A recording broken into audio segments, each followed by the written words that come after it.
Hey, greetings everyone. Welcome back to the channel. Michael here. And this week I want to talk about imperfection, specifically imperfection in film photography.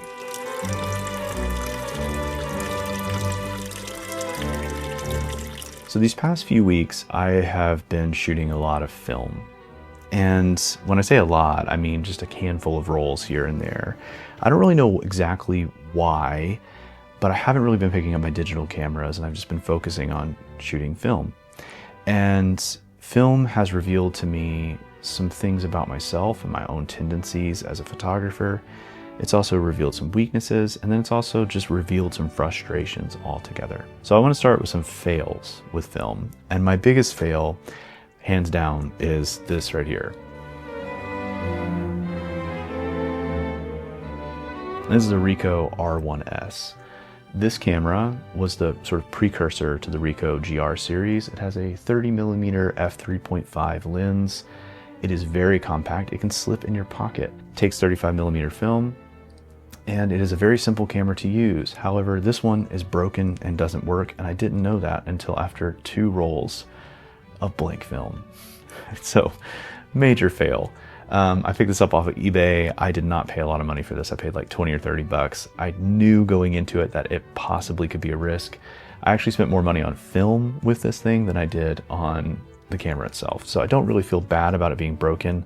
I feel bad for being kind of an idiot and not just starting with black and white film. So I did a whole roll of Kodak Golds, sent it off to the lab, and then I thought, I'll load this up with some Tri-X. So I loaded up with Tri-X, and then I developed my black and white at home, and I got it out, and it was just blank, a blank roll. And it wasn't one of those type of rolls where everything has been exposed and compromised because of light. It was just blank. I developed another roll of film with this camera, the Canon Elan IIe, which had much better results. So I knew it wasn't the development, it wasn't me, it was the camera. Turns out, not only does the LCD screen not work, the shutter doesn't open. So I kind of watched how it worked. You could hear the camera focus, you could see the flash go off, but if you actually looked at the lens, the shutter never actually opened. And so, busted camera, shutter doesn't open. These things are probably cost more to get repaired or probably just need to be replaced altogether. My point is, I don't necessarily recommend picking one of these up. That led me to shoot some more rolls of film, so I shot some in the 0-4, which is the 39-year-old camera that I have, and then this guy, the Elan IIe, which I've had forever. I didn't buy this camera. This was actually in my attic. Pleasantly surprised with this. Honestly, love the results from this more than I do the 0-4. I think it's probably because of the EF lenses. It's also very simple and straightforward to use. I put the camera in aperture priority mode and just clicked away. I even handed it to my wife and she took a picture of me after I mowed the lawn looking like a greaseball. But nevertheless, it came out and it's exposed, and I'm gonna try a roll of Portra 400 in this because I think this will give me really great results. I haven't shot with it in a long time. But I do like the results from that better than my 0-4, and that's partially because the first roll I shot in the 0-4 was with Tri-X, and I realized that I don't really like Tri-X. I actually prefer Ilford HP5. The second problem was the next roll I shot with Ilford HP5, I screwed up the developer. I did it. I poured in too much, I thought, and when I closed the lid, some of it leaked out. Turns out it wasn't some of it, it was like half of the developer. And for the first 2 or 3 minutes, I was agitating and then stopping like I normally would with a mono bath that I'm using.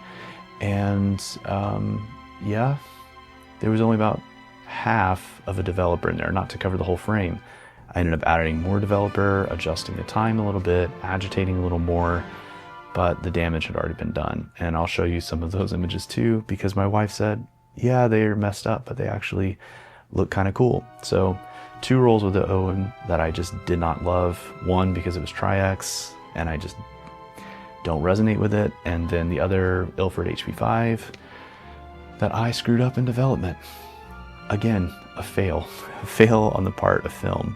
But it's all kind of worth it because you discover certain things about yourself and you learn that sometimes like you have to slow down and you have to not rush things, and you just kind of have to take things for what they are.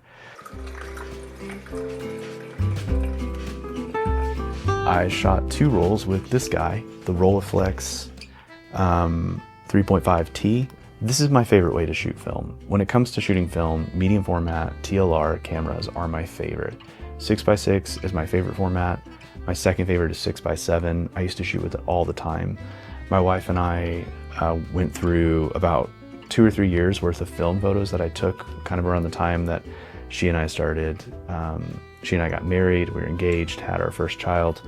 My favorite ones, hands down, were shot on medium format cameras. It was either the Pentax 6.7, I had a Yashica Mat 124, I had a Kiev 60, I had a Mamiya RB 6.7, I had a Pentax 645N, I had the Fuji GW 690, and then Rolleiflex. This is the one that stays, right? Because this is the pinnacle of medium format film. So shooting with this guy has just brought back so many memories. I haven't seen the film that I shot, but I'm really excited about it, partially because I think it really actually is the embodiment of what This Is 39 will be. And now that I'm really thinking about it and slowing down, I think everything that I do is probably going to be, for This Is 39, will probably be on the Rolleiflex. Because when I shoot with this, it's just different.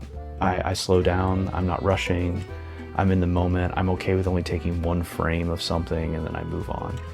And I think that that really is the most beautiful thing about medium format film photography altogether. It just demands that you kind of slow down and you don't take things too fast and you don't rush things. And so I'm really excited about what I shot with this, and I'll be showing that soon, probably in my next This Is 39 video.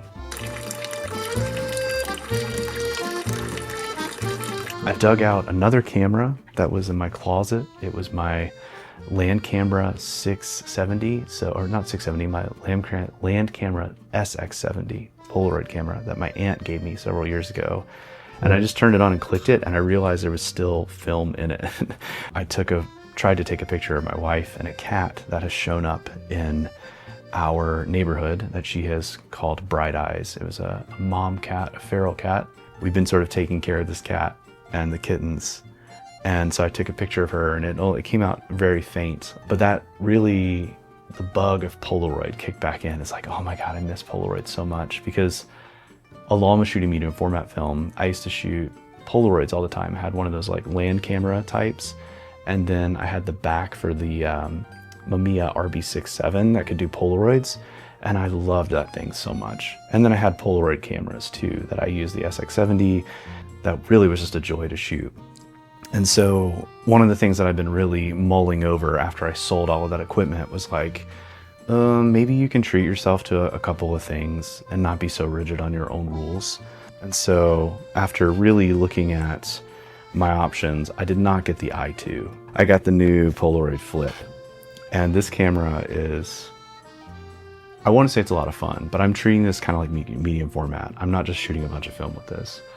So I've shot like maybe 3 or 4 photos at this point, and I'll show those to you as well too. And the results are actually really good. Like, Polaroid film has come a long way since what it was 10 years ago, when it was, you know, kind of mostly impossible project. It's really advanced a lot more, and I've been really pleased with the results, especially with the I-type film. It's really quite nice.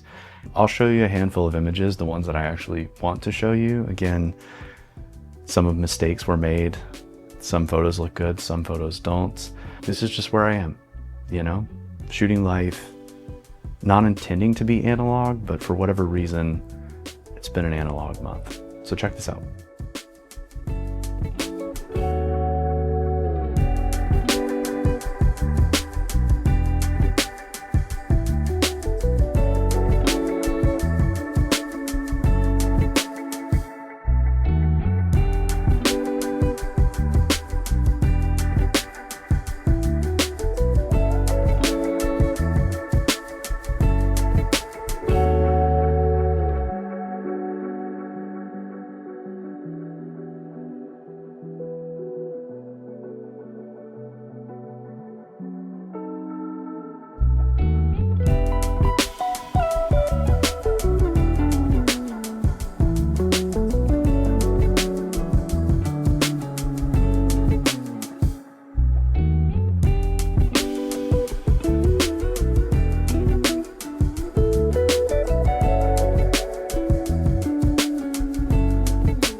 Thank you guys for watching this video.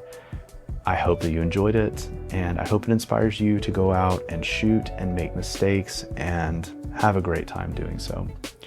Until we see each other again, go in peace. I'll see you next time. I see images.